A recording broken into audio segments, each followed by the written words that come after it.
Hi అండి, నమస్తే. Welcome to Shahnaz cooking style. ఈరోజు వీడియోలో మీకు ఒక టేస్టీ పచ్చడిని చూపించబోతున్నాను. ఇది మనకి సీజన్లో మాత్రమే దొరుకుతుంది కాబట్టి దీంతో ఒకసారి పచ్చడి చేసుకొని తిన్నారంటే చాలా బాగుంటుంది. తప్పకుండా ట్రై చేయండి. అది ఏదో కాదండి, మనకి సీజన్లో మాత్రమే దొరికేటటువంటి చింత చిగురు. చింత చిగురిని మనం పప్పులోకి, అలాగే కొన్ని రకాల కూరల్లో కూడా వాడుతూ ఉంటాము. అలా కాకుండా ఈ చింత చిగురుతో ఒకసారి పచ్చడి చేసుకున్నారంటే రుచి అద్భుతంగా ఉంటుంది. దీన్ని శుభ్రపరచడం కోసం ఇందులో లేత కాడలు ఉంటే వేసుకోవచ్చు. లేదు, ఒకవేళ కాడలు ముదురుగా ఉంటే వాటిని తీసేసి ఈ ఆకు వరకు మాత్రమే తీసుకొని వీటిని శుభ్రపరచుకొని 2-3 సార్లు కడిగి పెట్టుకోవాలి. ఇప్పుడు స్టవ్ ఆన్ చేసి ఒక కడాయి పెట్టుకొని ఇందులోకి కొద్దిగా నూనె వేసుకోవాలి. ఇందులో 1 టేబుల్ స్పూన్ ధనియాలు, 1/2 టేబుల్ స్పూన్ జీలకర్ర, కొద్దిగా మెంతులు వేసుకొని వీటిని సన్నటి సెగ మీద దోరగా ఫ్రై చేసుకోవాలి. మనకి కమ్మటి వాసన వస్తూ ఉంటుంది. అంతవరకు మనము వీటిని ఫ్రై చేసుకొని ఇందులో రుచికి తగినంత కారం వేసుకోవాలి. చింత చిగురు పుల్లగా ఉంటుంది కాబట్టి మనకి కొంచెం కారం ఎక్కువగా పడుతుంది.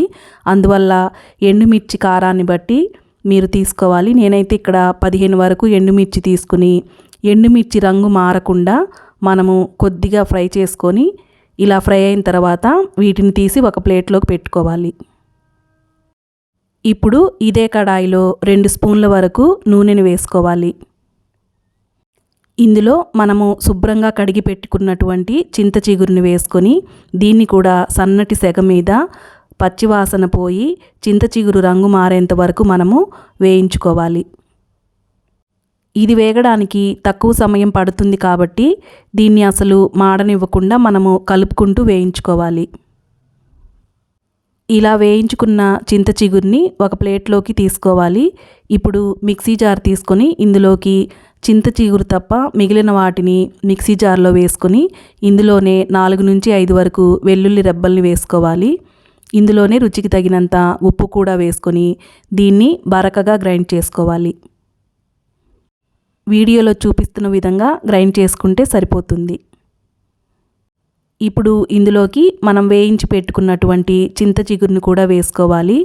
పచ్చడి మరి గట్టిగా ఉంటుంది కాబట్టి కొద్దిగా నీళ్ళని కూడా వేసుకోవాలి.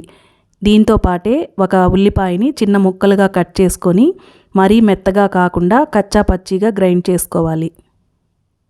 పల్స్ మోడ్లో గ్రైండ్ చేసుకుంటే మనకి ఉల్లిపాయలు అనేవి మెత్తగా గ్రైండ్ అవ్వకుండా ఉంటాయి. ఇప్పుడు ఈ పచ్చడి మరింత రుచి పెంచడం కోసము దీనికి తిరగమాత వేసుకుందాము.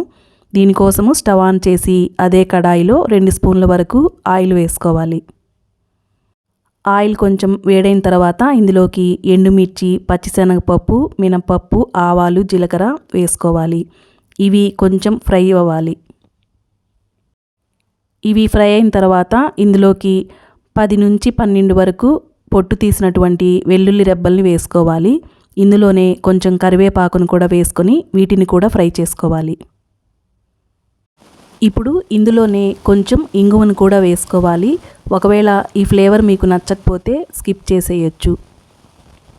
ఇప్పుడు ఒకసారి దీన్ని మొత్తం కలుపుకున్న తర్వాత ఇందులోకి మనము గ్రైండ్ చేసి పెట్టుకున్నటువంటి పచ్చడిని వేసుకోవాలి. ఇప్పుడు ఈ తిరగమాతలోకి పచ్చడి మొత్తం కలిసే విధంగా ఒకసారి పచ్చడి అంతటిని కలుపుకోవాలి. ఇది కొంచెం దగ్గర పడేంత వరకు కలుపుకోవాలి. ఇలా దగ్గర పడేంత వరకు మనము కలుపుకోవడం వల్ల ఈ పచ్చడి అనేది మనము బయట ఉంచినా సరే 3-4 రోజుల వరకు ఉంటుంది. అదే ఫ్రిడ్జ్లో ఉంచితే 1 వారం నుంచి 10 రోజుల వరకు కూడా నిల్వ ఉంటుంది. పచ్చడి దగ్గర పడిన తర్వాత స్టవ్ ఆఫ్ చేసుకోవడమే. ఇప్పుడు వేడివేడి అన్నంలోకి ఈ చింత చిగురు పచ్చడి వేసుకొని ఇందులో కొంచెం నెయ్యి వేసుకొని మీకు నచ్చితే అప్పడాలు లేదంటే ఆమ్లెట్తో అయినా సరే తిన్నారంటే అసలు అమృతంలా ఉంటుందండి. అంత టేస్ట్గా ఉంటుంది. ఈ పచ్చడిని అయితే ఒకసారి మీరు తప్పకుండా ట్రై చేయండి. మనకి గోంగూర పచ్చడి ఎంత టేస్ట్గా ఉంటుందో అంతే అద్భుతమైన రుచితోటి ఈ చింత చిగురు పచ్చడి అనేది బాగుంటుంది. అయితే ఇది సీజన్లో మాత్రమే దొరుకుతుంది కాబట్టి తప్పకుండా ట్రై చేయండి. ఈ వీడియో మీకు నచ్చితే లైక్ చేయండి. నా ఛానల్ని కొత్తగా ఎవరైనా చూస్తుంటే సబ్స్క్రైబ్ చేసుకోండి. మరొక మంచి వీడియోతో మళ్ళీ కలుద్దాం. Thanks for watching. Have a nice day.